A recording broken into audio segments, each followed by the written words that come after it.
Bonjour à tous les amis, bonjour les éconologistes. Alors nous sommes aujourd'hui réunis pour la présentation de Tony Seven, bon, alias Xavier, qui a sorti un livre qui a été récompensé. Ce livre s'appelle Le salaire de la Terre, qui a été récompensé par les gourmets de lettres au 15e Salon du Livre, donc Grand Prix de l'essai, Salaire de la Terre, Tony Seven. Donc Tony Seven est là aujourd'hui pour nous présenter son ouvrage. Bienvenue Tony. Merci de m'accueillir. Donc, le salon du livre en question, c'était celui de Toulouse, hein, D'accord, juste pour préciser. J'ai quelques slides de présentation, c'est plus simple pour moi de les parcourir, si on peut partager l'écran. C'est d'accord. bon. Ok, très bien. Génial. Est-ce qu'on fait un petit tour de table pour se présenter tous auprès de Xavier? Alors donc, on t'appelle Xavier, on t'appelle Tony, on t'appelle Xavier, c'est ça? Xavier, c'est très bien. Oui. D'accord, très bien. Donc, on va faire un petit tour de table. Qui commence? Fabien, tu commences? Oui.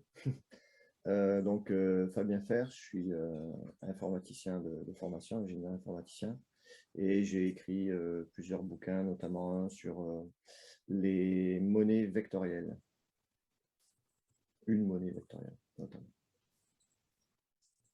Les monnaies vectorielles. Je Ok. passe la parole à Marcus.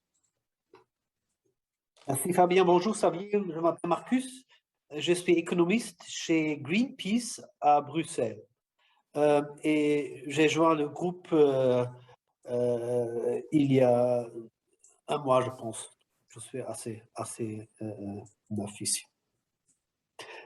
Philippe, Bonjour Xavier, je Bonjour. m'appelle Philippe, bon, je m'appelle Philippe de Ruder, je suis un ex-chef d'entreprise, du moins j'ai été à la tête d'une entreprise assez importante et j'ai quitté volontairement le monde des affaires en 1992 parce que j'ai compris à ce moment-là que le système économique dans sa globalité allait dans le mur et j'ai voulu consacrer mon temps, ma réflexion, mon énergie à imaginer comment l'économie et la monnaie pourraient servir au lieu d'asservir.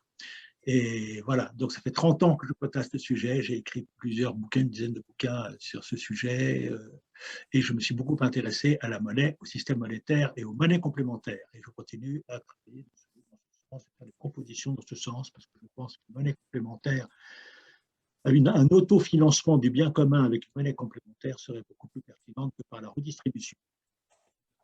Voilà, en raccourci. Ok, merci. Christophe.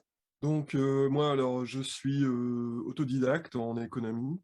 Je suis un passionné d'économie. Et bon, à l'instar de Philippe, je suis intimement convaincu qu'on a un problème avec notre système monétaire qui nous oblige à faire des choses complètement absurdes au nom de la rentabilité et qui nous interdit de faire des choses essentielles, toujours au nom de la rentabilité. Et donc, je suis le concepteur d'une théorie économique pour financer la transition écologique au niveau international. Voilà, avec un nouveau système monétaire. Voilà, en quelques mots. Ok, merci à tous, enchanté. Donc, moi, c'est Xavier Bardet, alias Tony Seven, qui n'est que mon nom de plume. Donc, je ne suis pas du tout économiste, moi, je suis ingénieur à la base. Et j'ai fait toute ma carrière dans l'aéronautique et j'ai écrit 2 bouquins, donc un roman en 2018 qui s'appelle La deuxième maison, qui a également reçu le Grand Prix du roman cette fois-ci dans la catégorie roman au Salon du Livre de Toulouse. Et un deuxième bouquin, donc Le salaire de la Terre, dont on va un peu parler là, qui est plus un développement technique et pseudo-économique, parce que je ne suis pas du tout économiste, d'une des idées qui était apparue dans le livre, dans le roman. Donc le roman, lui, c'est de l'anticipation écologique. Donc ça se passe en 2088, ce qui est pas si loin que ça. Hein. Les enfants qui naissent aujourd'hui, ils verront 2088, et qui est une projection du monde qui pourra éventuellement apparaître à cette époque-là. Voilà. Donc j'ai fait toute ma carrière dans l'aéronautique en France et aux États-Unis, et depuis 1 an maintenant, je me suis retiré des affaires, on va dire, et je vis sereinement dans les Pyrénées-Orientales avec ma femme en faisant de la menuiserie et en continuant à écrire. Bien, merci Xavier pour cette présentation. Donc, alors, tu le sais, tu es ici pour présenter ta théorie monétaire au groupe Les Éconologistes. Et donc, tu vas nous présenter ça pendant bon, approximativement 25 minutes. Donc, tu vas parler, c'est open pour toi, on ne t'interrompt pas, on t'écoute, on prend des notes. Et ensuite, on te pose des questions pendant à peu près 20-25 minutes. Donc voilà, est-ce que tu es d'accord avec le format, Xavier? Le principe et le format me vont bien. Je vais essayer d'être assez rapide sur la présentation pour laisser du temps aux questions. D'accord. Très bien. Bon, bah écoutez, on y va? Donc ça, c'est le sujet. Hein. Donc ça, c'est la couverture du bouquin. Donc il a été préfacé par Yves Dupont, qui est professeur émérite de l'Université de Caen et qui est un socio-anthropologue spécialiste des risques sociétaux. Et postfacé par Philippe Biwix, qui est également un ingénieur de la même école que moi, spécialiste en épuisement des ressources terrestres. Alors, Philippe Biwix est assez connu dans les milieux écologiques. Ouais. Voilà. Donc, mon CV, je voulais résumer rapidement, donc on va passer. Donc, je me considère en pré-retraite, en fait, je suis en reclassement professionnel. Et vous avez ici la couverture des 2 bouquins en question. Alors, passons directement à la théorie. Donc, l'idée de départ, c'est de dire qu'un service ou un bien de consommation, on peut décomposer sa structure de coûts en plusieurs parties. Et principalement, donc, je me suis attaché à l'eau douce. Donc, quelle quantité d'eau douce il a fallu pour élaborer le service ou le produit, à l'énergie, quelle énergie il a fallu pour l'élaborer. Et puis, dans le reste, il y a tout ce qui est travail intellectuel, travail manuel, et puis l'achat des composants ou des constituants de ce produit ou de ce service qui n'ont pas d'impact ni en termes d'énergie, ni en termes d'eau douce. Donc, ça peut être soit des composants qui sont recyclés, réutilisés, ou issus d'une consigne, par exemple une bouteille consignée, ou des composants produits avec des énergies douces, mais directement douces, c'est-à-dire non transformées, comme le vent, l'attraction animale ou la chaleur du soleil en direct. Si on fait sécher, par exemple, un produit au soleil, on peut admettre que ça n'est pas transformé. Vous me suivez, ça va? Oui, très bien. Voilà, donc avec ça, normalement, on a à peu près fait le tour de la structure de coût d'un produit. Alors, encore une fois, je ne suis pas économiste, donc il se peut très bien qu'il y ait des failles dans le raisonnement, et je vous saurai gré de me les mentionner. Au moins, j'aurais évolué en économie. Alors, la suivante. Alors, quelques principes de base. Donc, on reste toujours sur ce schéma hard-soft. Alors, j'ai oublié de mentionner, hein, la monnaie qui permet de payer la partie eau douce et énergie, je l'ai appelé le hard. Et la partie qui permet de rémunérer tout le reste, je l'ai appelé le soft. Et si on veut faire une analyse un peu sociétale, entre guillemets, donc si on regarde la pyramide de Maslow, que tout le monde connaît, enfin qui ressort souvent dans pas mal d'exposés, je dirais que le hard, il s'attache à la partie basse de la pyramide, c'est-à-dire nos besoins vitaux, eau douce, énergie, et la partie haute de la pyramide est plutôt adressée par le soft, donc le travail intellectuel, le travail manuel, tout le plaisir qu'on peut prendre à travailler ou à élaborer un produit ou un service. Alors, quelques principes de base. Donc, le hard, pour moi, serait une dotation universelle qui garantit finalement le bas de la pyramide de Maslow, c'est-à-dire l'eau douce et l'énergie. Alors, je me suis cantonné à ces 2 concepts, mais avec ça, on fait quand même pas mal de choses, hein, eau douce et énergie. Et j'ai essayé de faire des calculs de coin de table pour que ce soit durable ou sustainable avec 8 millions de terriens, 8 millions d'habitants sur la planète. Donc en eau douce, ça représente pour vivre de façon à peu près correcte 100 litres d'eau par jour et par personne. C'est au moins les préconisations de l'OMS. Alors l'Européen moyen vit avec 250-300 litres, ça dépend. L'Américain va tout de suite chercher les 400 litres. Et puis, il y a des gens en Afrique, évidemment, qui vivent avec 10 litres d'eau par jour. Et en plus, ils font 10 km pour aller la chercher. Et en termes d'énergie, là, je suis parti du principe qui me plaisait pas mal, qui était la société à 2000 watts.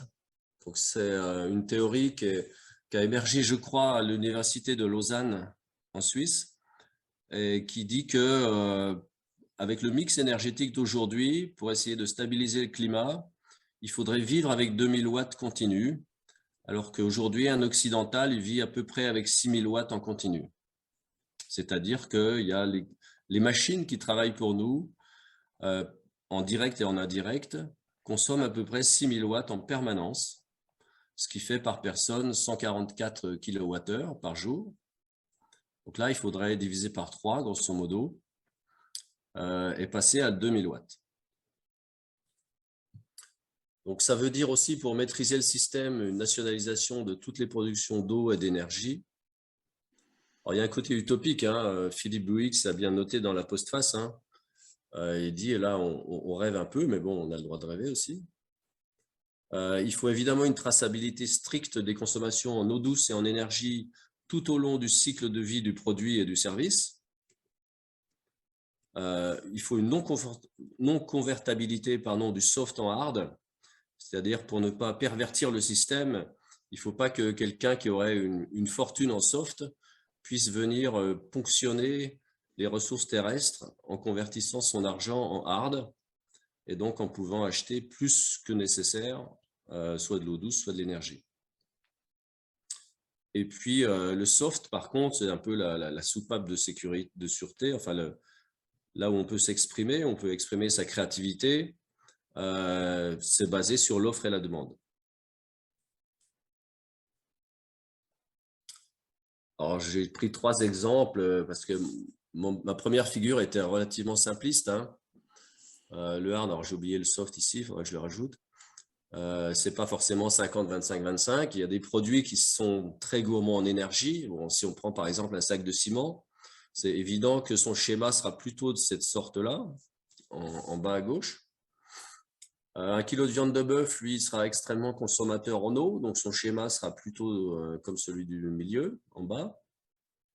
Et puis, si j'achète un vélo d'occasion, un vélo de seconde main, où là, le travail manuel sera prépondérant, ben, son schéma sera plutôt de ce genre-là.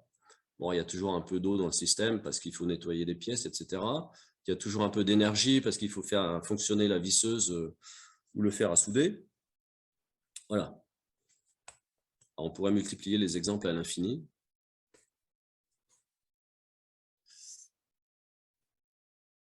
Alors, comment ça pourrait se passer pratiquement? Donc, comme j'ai dit au début, j'imagine que le hard correspond à une dotation universelle et inconditionnelle par individu. Et alors, j'ai essayé de trouver une parité, on va dire, enfin, un chiffre magique. Et je me suis dit, allez, partons sur une dotation quotidienne de 1000 hard. Facturons l'eau douce alors avec une facturation progressive. Un hard de litre de 0 à 100 litres. Donc tout à fait affordable, comme on dirait en anglais, pour les premiers 100 litres. Ensuite, plus cher pour les deuxièmes 100 litres. Et puis, pratiquement inabordable au-delà. Et puis, en réfléchissant, en travaillant un peu les prix, etc., je me suis rendu compte que pour la consommation indirecte, par exemple les produits alimentaires, il fallait nécessairement inventer un concept d'eau agricole ou industrielle avec un prix relativement bas de 0,5 hard le litre. Donc, vous avez compris qu'un produit, il aurait 2 étiquettes. Une étiquette hard qui correspond à tout l'historique du produit en termes d'eau douce et d'énergie, et une étiquette soft qui rémunère tout le reste, le travail, et puis éventuellement des composants recyclés, enfin des choses qui n'ont pas eu d'impact environnemental. Et puis l'énergie, j'ai pris un prix forfaitaire du kilowattheure à 10 hard. Alors je ne suis pas rentré dans le débat carbone, pas carbone. Les 2000 watts, c'est 2000 watts, qu'ils soient fabriqués avec du fossile ou pas. Alors pour le 2000 watts, il correspond finalement avec un mix énergétique d'aujourd'hui mondial, on stabilise le climat. Donc il a déjà cet avantage-là. Évidemment, s'il est moins carboné, c'est encore mieux.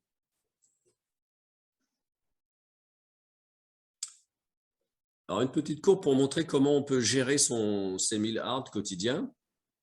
Sachant que sur le soft, on est dans une économie libérale, donc comme aujourd'hui, j'allais dire. Alors, si on touche 1000 hard, ben, soit on privilégie l'eau douce, parce qu'on veut arroser son potager, parce que je ne sais pas quoi, on a envie de prendre 3 douches par jour. Donc là, on va consacrer la grosse partie de sa dotation sur l'eau douce. Et si par exemple, on décide de dire je consacre 900 hard à l'eau douce et que 100 à l'énergie, ben, je vais pouvoir me payer 180 litres d'eau dans la journée. Par contre, il faudra que je consomme que 10 kWh.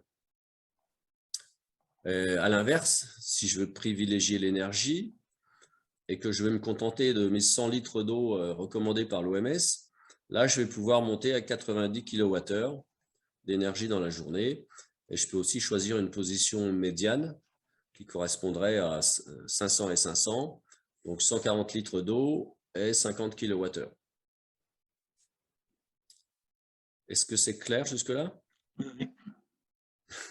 Bon, c'est simplistement clair, hein, mais j'essaye de simplifier. Encore une fois, je ne suis pas économiste, donc il y a peut-être des failles dans le système. Alors là, un petit schéma pour expliquer. Alors, pour ceux qui connaissent la TVA en France, c'est comme la TVA. C'est-à-dire qu'au fur et à mesure que j'élabore un produit, donc si je prends un produit typique, hein, mettons que ce produit coûte 1000 hard. Alors pourquoi il coûte 1000 hard? Ben, c'est parce que l'extraction du minerai me fait consommer de l'eau, me fait consommer de l'énergie. Le transport, le premier transport, donc pour emmener le minerai jusqu'au haut fourneau par exemple, me coûte de l'énergie. La fusion du minerai me coûte un peu d'eau, de l'énergie, etc. La fabrication des composants, que ce soit de l'usinage, du forgé ou du moulage, me coûte de l'énergie, bon, sans doute un peu d'eau douce également. L'assemblage du produit va coûter un peu d'énergie. La finition et l'emballage également. Et puis le dernier transport jusqu'au client final, au consommateur final, va coûter un peu d'énergie. Bon, tout ça, ça fait 1000.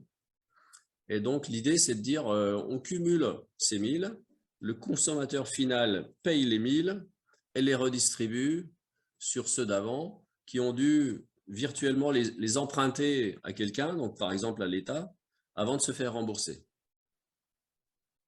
Donc il y a un mécanisme montant et un mécanisme descendant, dans le sens de cycle de vie du produit. Alors, dernière planche, les avantages majeurs. Bon, durabilité, parce que les calculs sont faits pour rester dans les limites planétaires en termes d'eau douce et d'énergie. Bon, la transition vers des énergies durables est fatale, mais bon, on a une sobriété énergétique importante avec les 2000 watts. Équité et justice sociale dans la mesure où on a une dotation inconditionnelle. Stabilisation du climat, donc pour les raisons que j'ai expliquées tout à l'heure. Revalorisation du travail manuel. Relocalisation et circularité de l'économie, parce qu'évidemment, les transports vont consommer du hard, donc on va avoir tendance à relocaliser. Réduction des déchets, parce qu'on va vouloir recycler un maximum de produits pour éviter d'avoir toute la partie amont du produit à payer en hard, et en particulier en énergie pour tout ce qui est minerai, ressources terrestres. Développement de l'autonomie énergétique et alimentaire. Chacun voudra faire son petit business soi-même. Isolation des bâtiments, bon, évolution des modes de transport, tout ce qui est lié à l'énergie. Hein. Puis santé publique, parce que fatalement, on va manger moins de viande, parce que la viande, en fait, coûtera relativement cher du fait de sa consommation en eau douce, un peu en énergie, mais surtout en eau douce. Vous savez qu'un kilo de bœuf, c'est à peu près 12 mètres cubes d'eau, ce qui est assez monstrueux. Moins de souffrance animale en même temps. Bon, davantage d'activité physique, parce que revalorisation du travail manuel, moins de pollution, moins d'énergie veut dire moins de pollution en général. Une vision plus motivante du travail et de la société. Alors, évidemment, ce n'est pas simple, il y a des points durs. Bon, tout ce que j'évoque là, puisqu'on a une vision assez globale des ressources, ça nécessite un accord global mondial, au moins continental, une acceptation de la frugalité et du low-tech, donc un changement de mode de vie. Mais là, on peut se dire, soit on y va de façon brutale, soit on y va doucement. Donc, changement de mode de vie, 100 litres d'eau de ville par jour. Donc, pour un Européen, c'est un changement. Bah, ça veut dire peut-être toilettes sèches, etc. Ça veut dire pas prendre 2 douches tous les jours. Puis, société à 2000 watts, ça fait quand même 3 fois moins d'énergie que la consommation moyenne d'aujourd'hui. Donc, c'est forcément un choc énergétique. Financement des secteurs nationalisés. Donc, c'est un point dur. Gestion de la production agricole, risque de marché noir, avec maintien quand même d'un secteur high-tech. Ma théorie, c'est de dire low-tech ne veut pas dire no-tech. C'est-à-dire que les services publics doivent maintenir un niveau de recherche, ne serait-ce que pour… et puis aussi un niveau de secours, par exemple les pompiers, les secours en hélicoptère, etc., la médecine, l'éducation, le spatial avec l'observation terrestre, et puis les infrastructures publiques. C'est-à-dire que même si effectivement le citoyen est engagé dans une démarche low-tech, ça ne veut pas dire que ce n'est pas le retour chez les Amish, comme diraient certains. Voilà.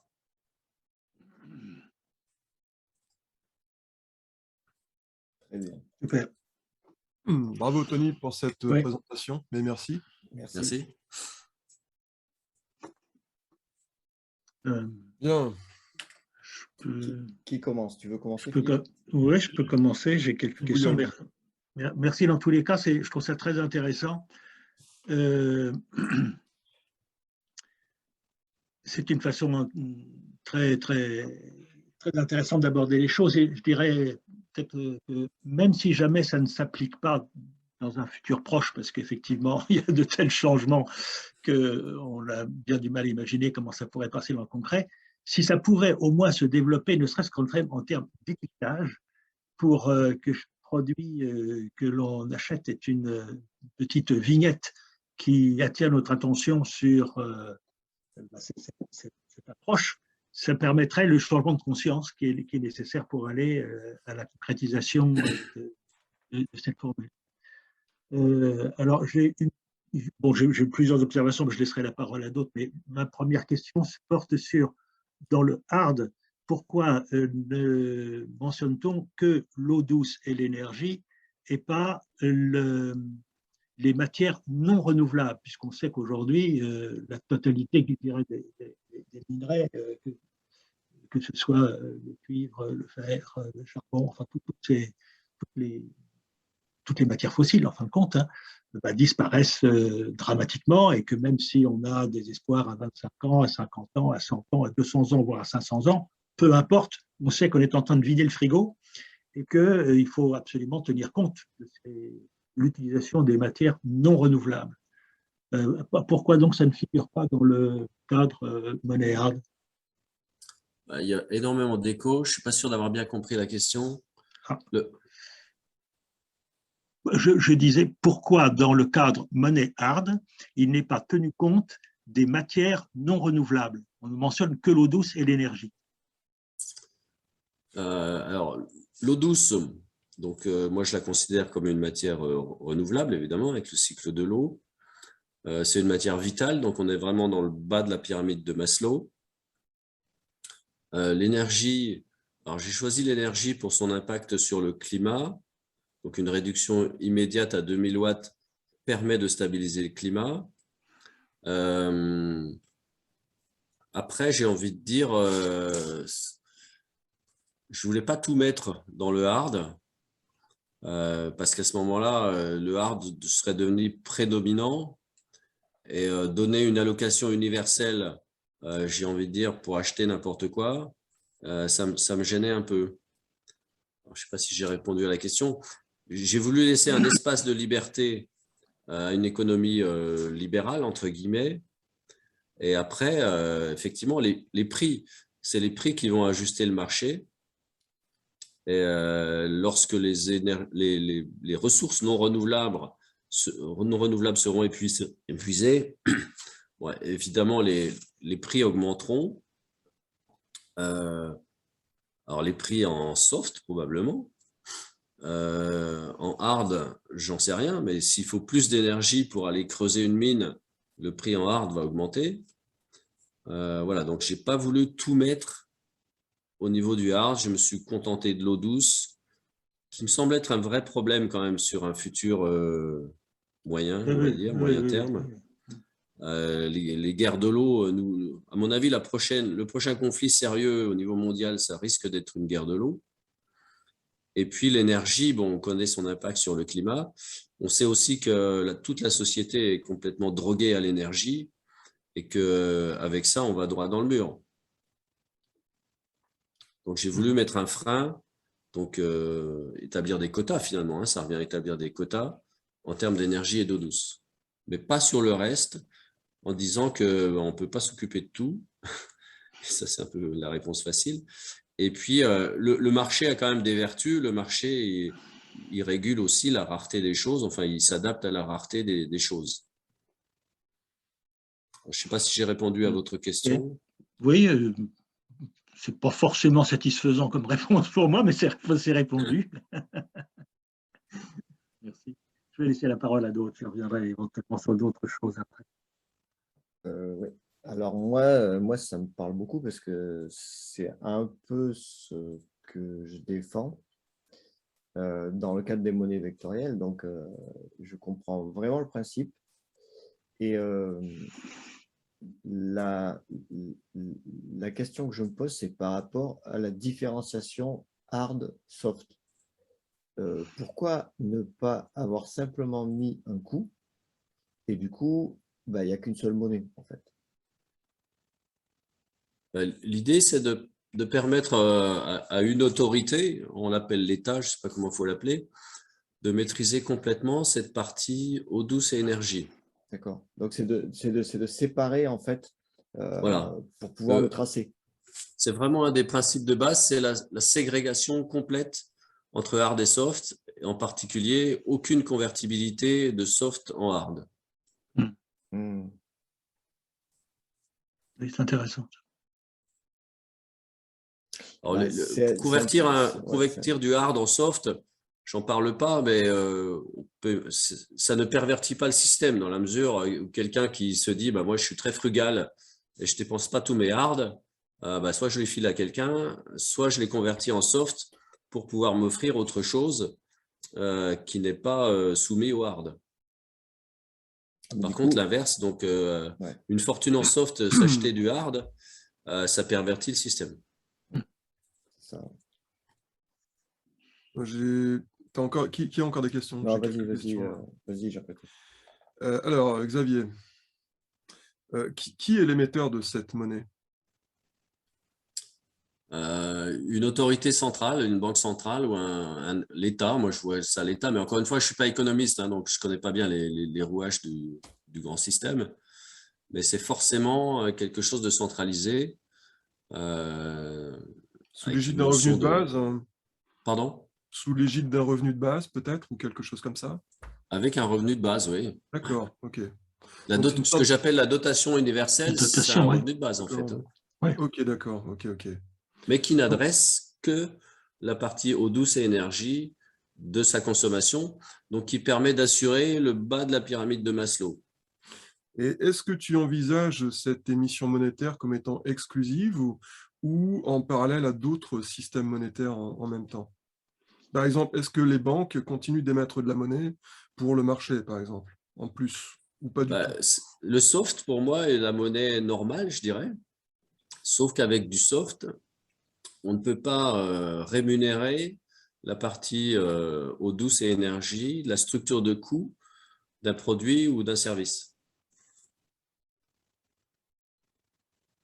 Mais les salaires, par exemple, pour moi, resteront soft, puisque chacun devra vivre avec sa dotation en hard vis-à-vis des aspects eau douce et énergie. C'est pas clair pour moi. Est-ce que c'est, par exemple, on aurait un compte bancaire avec deux monnaies dessus? Comme il y aurait, par exemple, le dollar et l'euro, là, il y aurait le hard et l'euro, par exemple. Oui, tout à fait. Ouais. Chacun devra avoir deux comptes, un compte en hard et un compte en soft. Le soft étant la monnaie nationale ordinaire, comme l'euro ou le dollar? C'est ça. Et dans le livre, j'essaye d'imaginer le jour zéro, hein, ou le day one, en disant, ben, à partir de maintenant, chacun garde sa fortune ou son patrimoine converti en soft. Et à partir de maintenant, alors plus ou moins rapidement, plus ou moins en échelon carré ou progressivement, chacun reçoit son allocation en hard et tous les prix sont affichés en hard et en soft. Et pour acheter un objet, il faut pouvoir s'acquitter des deux monnaies. Ouais. Ah oui, ok. Alors, si je veux m'acheter un sac de ciment, j'ai intérêt à avoir assez de hard pour pouvoir financer la partie énergie et eau. J'admets que si si la cimenterie est relativement automatisée, la partie travail manuel est relativement faible. La partie intellectuelle, bon, ça fait longtemps qu'on sait comment faire du ciment, donc il n'y a pas grand-chose. Donc il faudra sortir pas mal de hard et pas beaucoup de soft. Par contre, si je veux m'acheter un vélo qui a été réparé, eh bien là, je dépenserais davantage de soft. Mais bon, c'est pas encore clair dans mon esprit. Bon, je vois qu'il y a une allocation en hard, donc idem, enfin égalitaire pour tout le monde. Je ne vois pas comment mon revenu en soft est distribué. Enfin, le soft, ce n'est pas une attribution. Là, on gagne les softs de quelle façon? Le revenu en soft est constitué comment? Le revenu en soft, c'est le revenu du travail.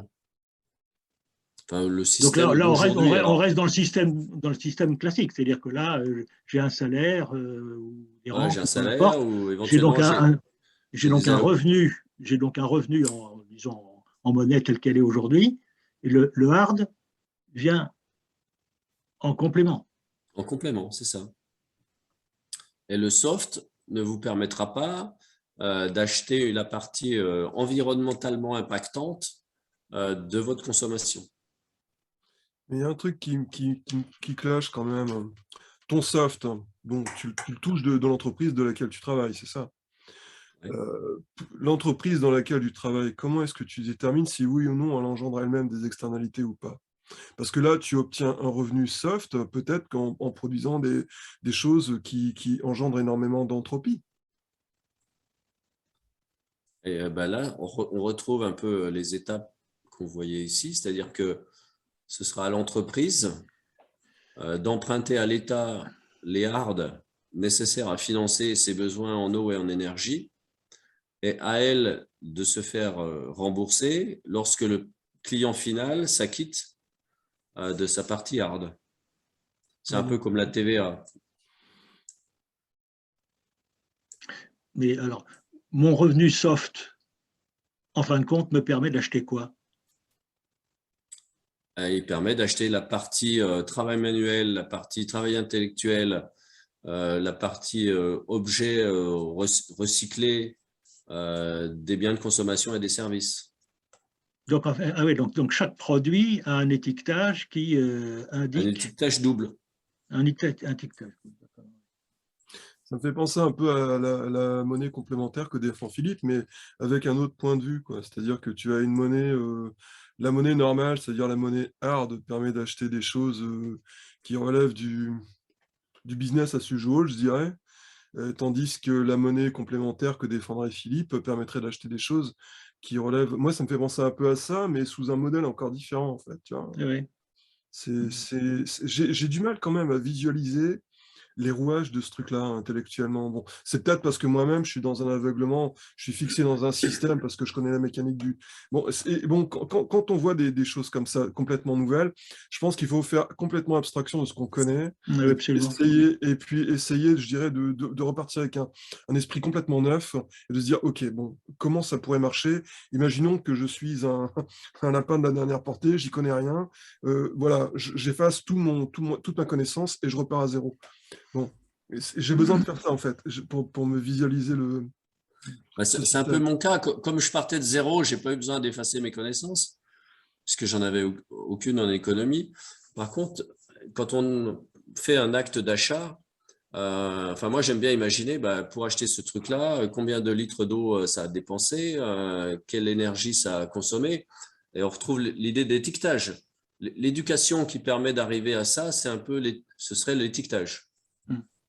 Ça pourrait aller dans son application. Je ne sais pas, il y a un logiciel, un truc qui existe aujourd'hui. Quand on fait ses courses avec le QR code, on sait si ce produit est vert, orange ou rouge en termes de conditions de travail, Il si y a c'est déjà des écologique ou si c'est codifications, ouais. écologique ou pas. Donc, il y a déjà des codifications qui sont intéressantes. Donc, ça pourrait aller dans cet esprit, dans ce que j'ai dit tout à l'heure, la préparation des esprits, l'évolution de la conscience pour que lorsqu'on achète un produit, on ait déjà connaissance de l'impact environnemental Mais là, le au mot magique, niveau de c'est l'énergie et de l'eau. traçabilité.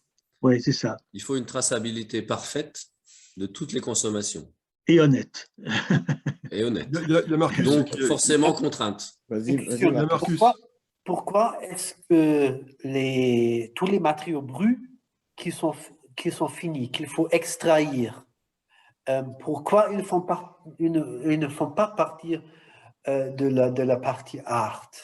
C'est la question que j'ai posée tout à l'heure. Non, alors, j'ai pas. Non, mais Je vais essayer de recommencer. On va reformuler la réponse. C'est dire que je fais quand même confiance au marché. Et je me dis que la rareté des choses, elle sera régulée par le marché. Le jour où il n'y aura plus de silicium, on fera autre chose. Enfin, il faudra trouver autre chose pour faire du photovoltaïque, ou on fera plus de photovoltaïque. Mais c'est pas en régulant, la consommation, on ne fait que reculer le pic finalement. Hein. Si on commence à mettre des quotas sur certains produits qui sont finis au niveau terrestre, on ne fait que reculer l'échéance. Là, l'idée, c'est je freine ma consommation pour que le cycle de l'eau puisse donner de l'eau à tout le monde en quantité suffisante, surtout avec les soucis climatiques qu'on vit aujourd'hui. Sur l'énergie, je me dis, il est temps de mettre un grand coup de frein parce qu'on sait très bien qu'on va droit dans le mur. Soit on finit complètement les énergies fossiles et on pollue la planète, enfin, on a un effet de serre insupportable. Soit on passe au tout nucléaire, mais très rapidement, avec les risques, etc. Ce n'est pas le débat ici. Soit on se contente des énergies renouvelables avec tous les problèmes d'intermittence, etc. que ça pose. Mais on n'échappera pas à un coup de frein, à mon avis. Déjà, j'aimerais parler un petit peu d'une idée que moi je porte. Déjà, quand on parle de consommation d'énergie, on dépense beaucoup d'énergie pour produire ce que nous produisons. Bon. Et je suis content parce qu'il y a un bouquin qui est sorti il n'y a pas très longtemps, un bouquin d'un anthropologue anglais qui s'appelle James Sussman, en fait, et qui s'appelle « Travailler », en fait. Et dans son livre, en fait, il a à peu près la même théorie que moi, ce que j'ai dit dans mon bouquin « La crise de l'utilité », un concept que j'appelle l'utilitarisme marchand irrationnel. Déjà, lui, il est carrément radical, hein. Il dit carrément que la totalité de ce que nous produisons aujourd'hui est absolument inutile. C'est-à-dire qu'on crame notre énergie pour produire des choses qui, finalement, ça ne va rien d'autre que de faire tourner un système économique basé sur le mérite et sur le productivisme méritocratique, en fait. Et en fin de compte, ça nous permet de construire notre société. Et, en gros, voilà. Bon, il y a d'autres qui avaient dit ça, hein, Jared Diamond ou d'autres encore, comme Joseph Tenter. Bon, mais déjà, pour moi, la transition écologique, enfin, je parle de mon point de vue, hein. La transition écologique, déjà, ça passera par l'idée que, bon, il faut déjà beaucoup... Tu vois, tu as cité Philippe Biwix, pardon. Bon, lui, avec les low-tech, ça rejoint un peu cette idée. C'est-à-dire qu'il va falloir qu'on produise moins et qu'on produise beaucoup plus justement, et donc arrêter de cramer de l'énergie inutilement pour produire des gadgets qui servent à rien, de l'obsolescence programmée ou créer des problèmes pour faire perdurer le commerce des solutions. Déjà, dans ce système-là, il faudra créer un système monétaire qui tient compte d'un nouveau, je dirais, paradigme de construction sociale, en fait. Et le système que je propose, il est très contraignant et il va tout à fait dans le sens du low-tech.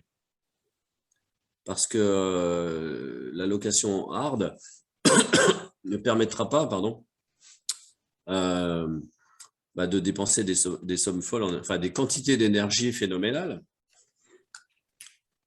Si je reprends l'exemple de ma petite courbe là, avec vos 1000 hard, vous n'allez pas faire du jet ski tous les jours.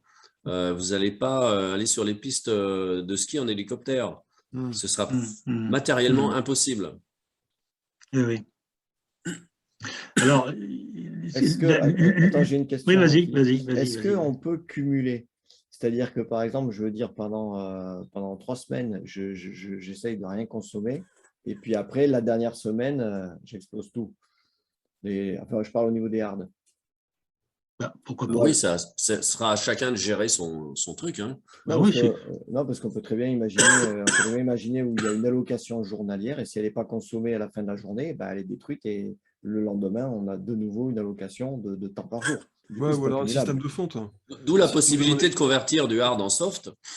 Si effectivement on est très frugal, très sobre en termes d'eau douce et d'énergie, on peut imaginer qu'à la fin de l'année, on convertit son excédent d'hard. Alors, soit on le donne à ses enfants ou je ne sais pas quoi, mais on peut aussi le convertir en soft pour pouvoir s'offrir, je ne sais pas, une œuvre d'art ou pour pouvoir s'offrir quelque chose qui n'a pas d'impact sur l'environnement. Alors, autant l'idée générale me semble très intéressante, autant alors, dans l'application, ça me semble difficile. Par exemple, une dotation égalitaire pour tout le monde, selon l'endroit où on vit sur Terre, c'est très différent. Parce que, par exemple, moi j'habite au Québec et je vois que la consommation d'électricité au Québec est à moyenne de 20 000 kilos. C'est une bonne remarque. C'est pour ça que j'ai ajouté un bullet là. Dotation modulée en fonction de paramètres individuels. Ça peut être l'âge, ça peut être l'état de santé, ça peut être le climat et les ressources locales. Effectivement, une dotation complètement uniforme à l'échelle de la planète n'aurait pas de sens. Oui, parce que nous, par exemple, au Québec, l'eau, ça ne manque pas. Hein, au point qu'elle est gratuite. Vous avez besoin de vous chauffer. Elle est gratuite, mais on a besoin de se chauffer. Et ça, on bouffe on est bien d'accord. 10 000 kilos sur le chauffage. Ouais. Là, c'est pour ça que c'est toute la difficulté, dès lors que ça devient modulable, qui décide à partir de quoi. On va rentrer dans des chipotages à l'infini au niveau des pays, au niveau des régions, au niveau des personnes. Bien sûr, c'est comme au niveau de l'âge. Par exemple, dès qu'un enfant va naître, quelle allocation on va lui allouer? On va lui allouer quelque chose qui va permettre à ses parents de l'élever, mais ce ne sera pas forcément une dotation complète. Oui.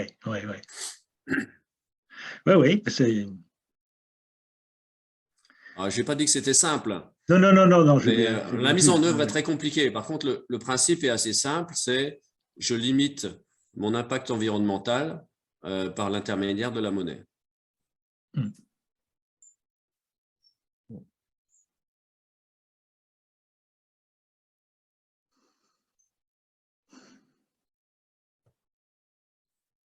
Mais là, toute l'intelligence consiste à mettre en œuvre ce système. Hein. C'est clair que...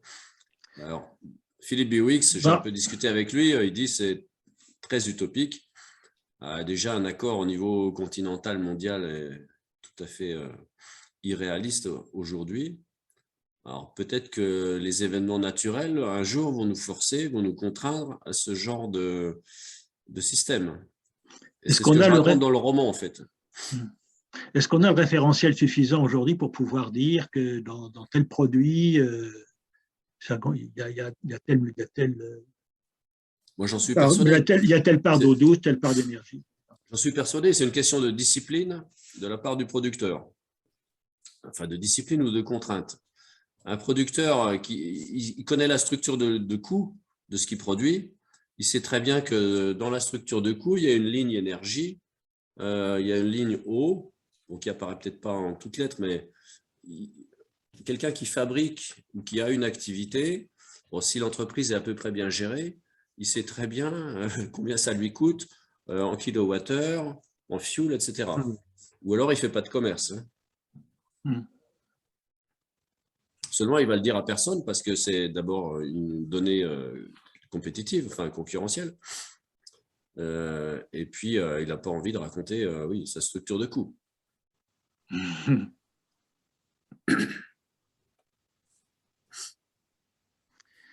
Ouais, mais du coup, dans ce cas-là, il sera obligé de l'afficher.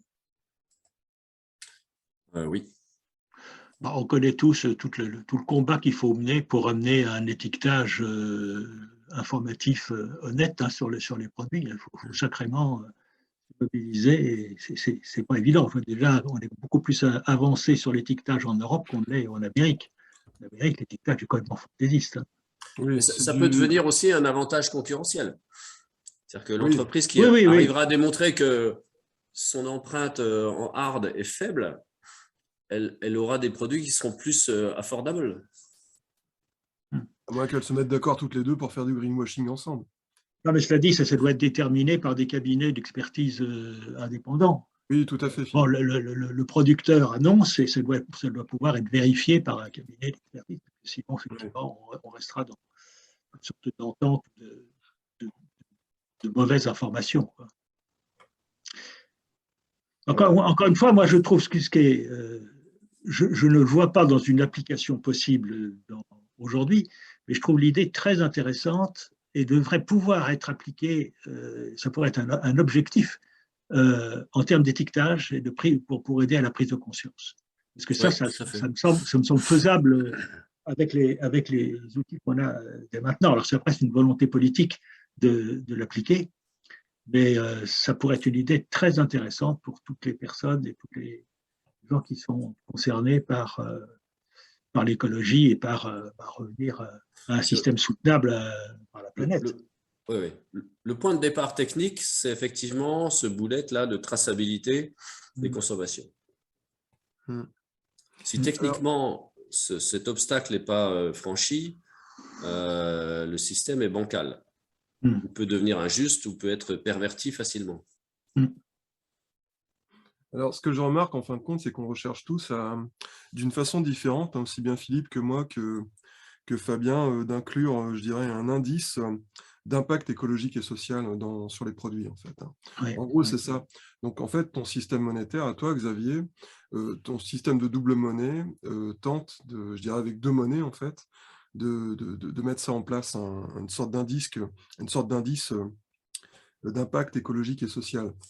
C'est la même idée, oui.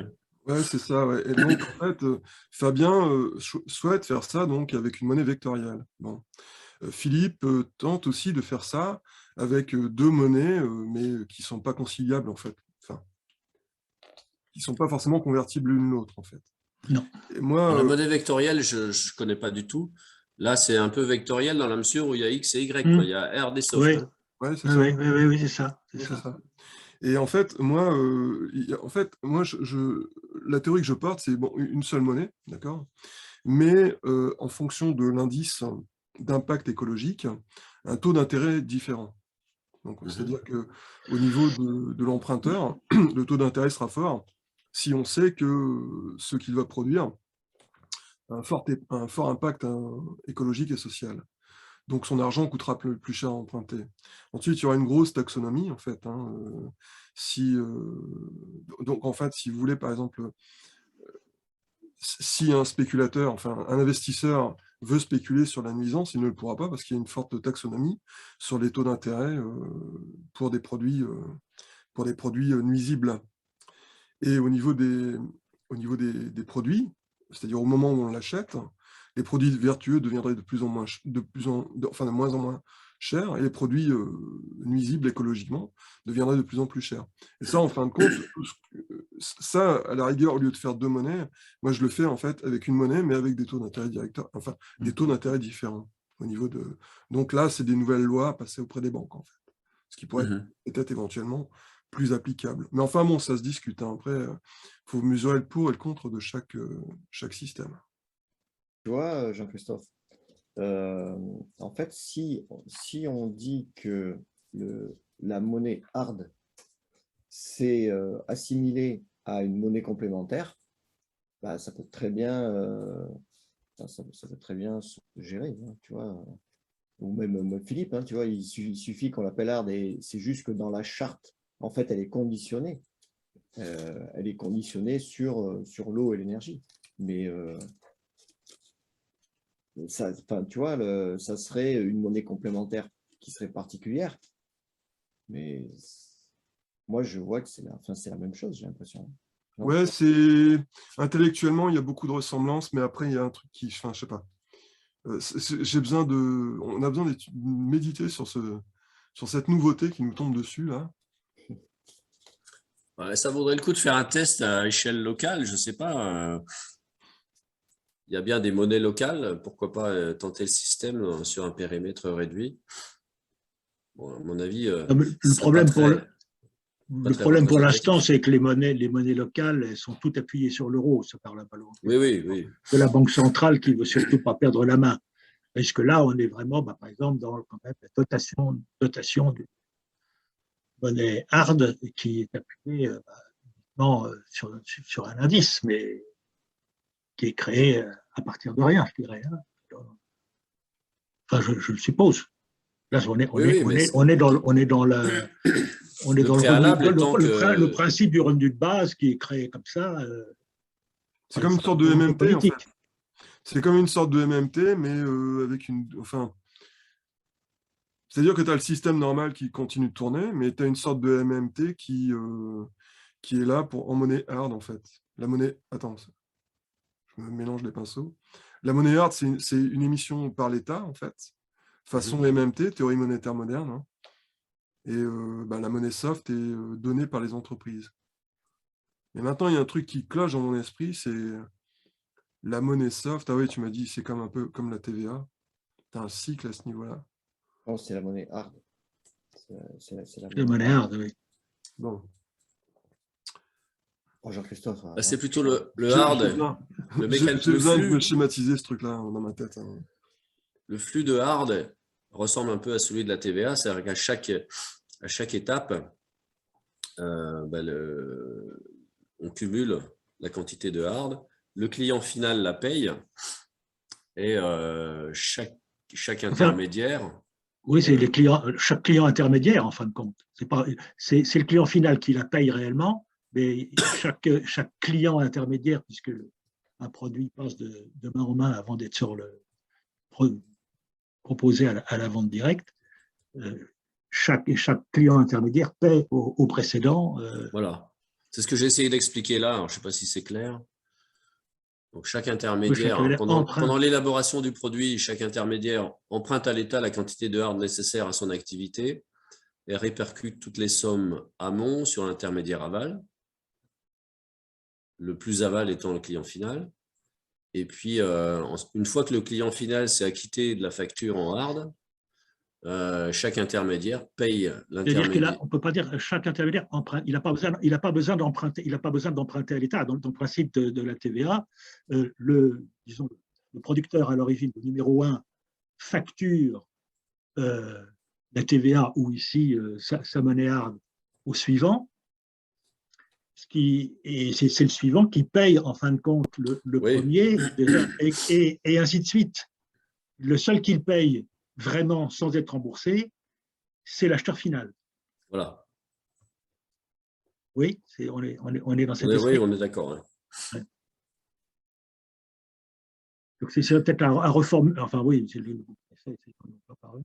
mais sachant que c'est quand même une forme. Pas à l'État. Oui.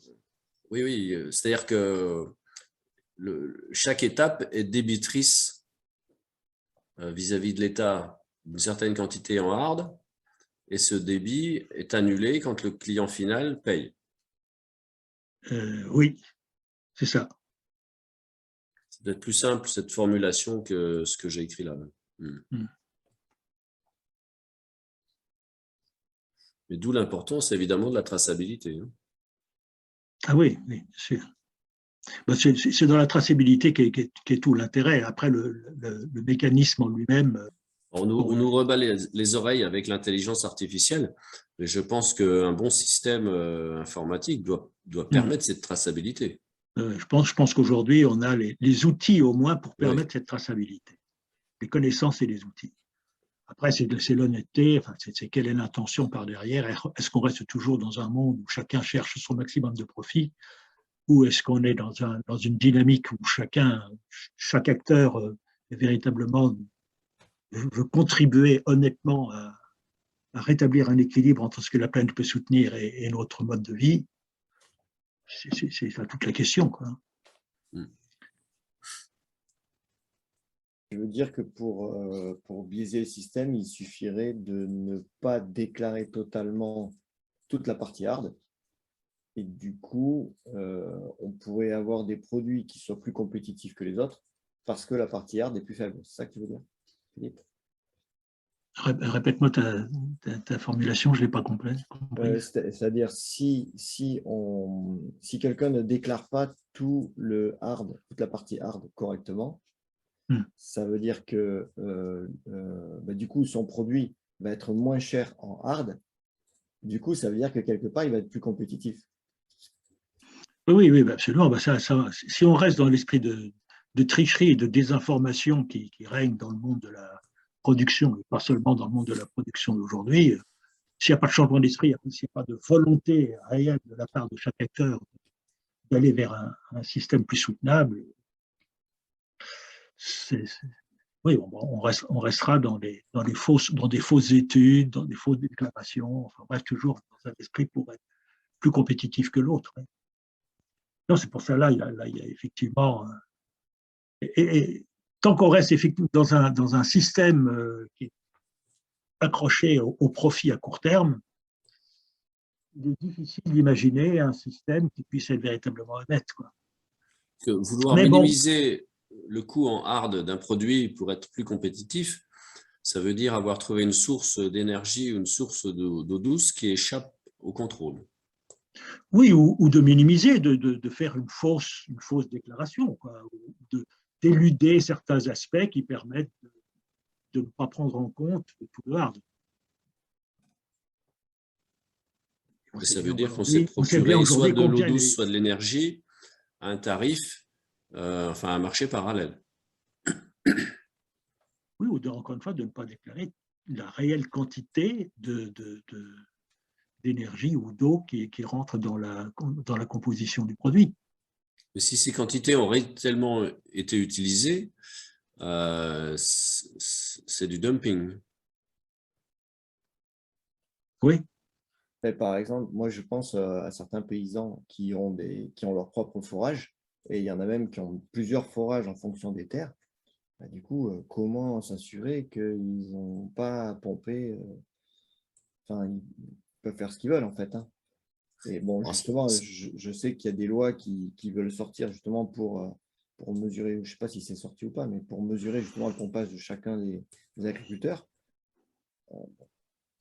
Un des prérequis aussi, c'est que l'eau douce, par exemple, est un bien commun. Ça, c'est nous qui l'affirmons, mais c'est critiqué par certains. Ah oui, bien sûr. La partie agricole... Nestlé veut que ce soit un produit. La partie agricole est sûrement une des parties les plus compliquées à gérer par ce système, du fait effectivement de l'eau douce. Hein. Bien, bon, écoutez, je pense que on va clôturer ici. Personne d'autre n'a de questions encore? Non, très intéressant. Bon, de toute façon, je fais partie du groupe, au moins sur oui, Facebook. c'est juste, je suppose, annoncé, une étude est faite sur 8 millions, pour 8 millions de terriens, on est 8 milliards, hein, c'est 8 milliards. Oui, il y a eu un petit lapsus tout à l'heure. J'ai fait un lapsus peut-être. Oui, oui c'est 8 milliards, oui. D'accord. En fait, à 8 millions, il n'y aura pas de problème. Hein. Non, je crois que là... On a de la marge. Je crois que c'était le on peut augmenter un peu les hard. Le grid reset puissance 10. J'ai écrit 8 millions quelque part ou... Non, c'était dit dans la présentation. D'accord, c'était un lapsus. Oui, voilà, ouais. Sinon, c'est bien écrit milliard. Bon.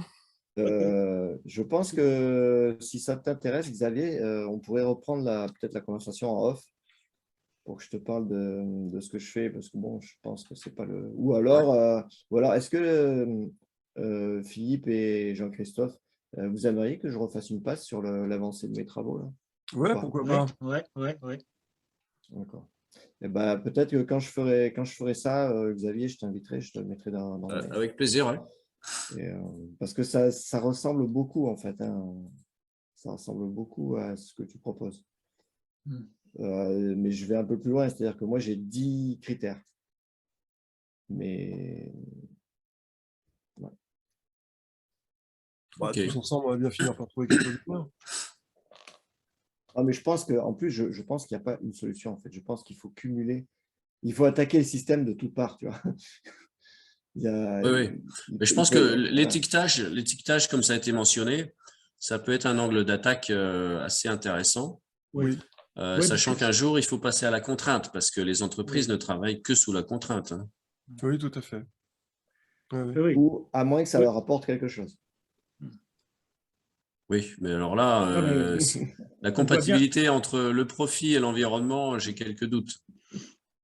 Ben, il faut écouter un peu ma théorie aussi. Et voilà. Oui, non, mais c'est ça. Dès lors que la prise de conscience sera plus généralisée, je pense que ça ouvrira la porte à des solutions qu'on porte peut-être déjà aujourd'hui, mais qui ne sont pas acceptables en l'état. Mais c'est au travers de l'évolution, de l'ouverture des esprits, de l'évolution des consciences, qu'elles deviendront non seulement possibles, mais souhaitées. Je pense. Enfin, bon, alors, évidemment, ça peut demander des décennies, ça, mais la nature va nous aider pour aller peut-être un peu plus vite. Mais voilà, c'est pour ça que ça me semblerait intéressant, autant par exemple, tel que c'est proposé tout de suite comme une solution à mettre en application, ça me semblerait intéressant de faire un document à part qui le présente sous un angle purement informatif qui pourrait être adopté dans l'étiquetage. Parce que, comme je vous disais tout à l'heure, hein, on voit bien que les industriels, en général, sont très réticents à donner de l'information sur l'étiquetage. On voit déjà que pour eux, c'est une contrainte, parce que plus ça demande de transparence et d'honnêteté, plus c'est difficile pour eux, parce que c'est un paramètre supplémentaire. Oui, ça ne va pas dans le sens de la compétition, enfin de la concurrence. Donc, ça, hein. ça peut même être illégal. Oui. D'ailleurs, tu vois, Philippe, ce que tu dis, ça me fait penser à ce qui s'était passé pour les téléphones portables, où avant, les téléphones portables, ils avaient un certain étiquetage, et grâce à des associations de consommateurs, ils ont obligé l'affichage du DAS, qui est comment dire, le taux d'émission d'ondes dans comment dire, le taux de pénétration des ondes dans le corps humain. Et ça, maintenant, c'est obligatoire. C'est-à-dire que quand on va acheter un téléphone, ou même sur Internet, le DAS doit être affiché. Donc, c'est pas quelque chose, c'est quelque chose qui est assez, comment dire, pour celui qui connaît la mesure, ça peut être, un produit peut être invendable, en fait. Par exemple, je pense aux iPhones qui avaient plus de 1 watt au début. Bon, maintenant, je crois qu'ils ont vachement réduit, mais justement, c'était une sacrée contrainte, quoi. Absolument. Donc, c'est faisable, je pense. Oui. Et là, ça deviendrait, si c'est fait de cette forme-là, ça deviendrait applicable. Après, une fois, comme je disais, c'est la volonté politique et la demande citoyenne, en fin de compte. Hein, parce que là, bon, autant les citoyens peuvent se dire, oui, ce serait intéressant, s'ils le comprennent. Mais oui, mais c'est utopique, je ne peux pas se faire. Hein. Tandis que là, sous forme d'information, le consommateur peut être tout à fait intéressé à avoir ce genre d'information. Et donc là, il peut y avoir une conjonction d'intérêts aujourd'hui qui pousserait vers ça. Gros bras de fer en perspective contre la lobbycratie. Oui, mais bon, c'est le jeu. Hein, non, mais c'est vrai que ça. Mais au lieu que ça reste au niveau d'une simple utopie, là, ça deviendrait une proposition tout à fait possible dans l'état actuel des choses, et qui ne pourrait, à mon avis, qu'être soutenue par tous les écologistes, par toutes les personnes qui ont une sensibilité là-dessus. Tout à fait. Voilà. Ok. Bien. C'est pas mal. À méditer. Merci. Merci pour votre accueil, votre écoute. Ça a été un plaisir. Merci, Xavier. Merci beaucoup, Xavier. Bonne soirée, à bientôt. Très intéressant. À très bientôt. Salut, allez, bonjour. à une prochaine. Bonjour à Cricri. Hein. Oui. Ça sera fait. Nom de code 7. Ok, Merci. salut. Bonne soirée. Bonne soirée.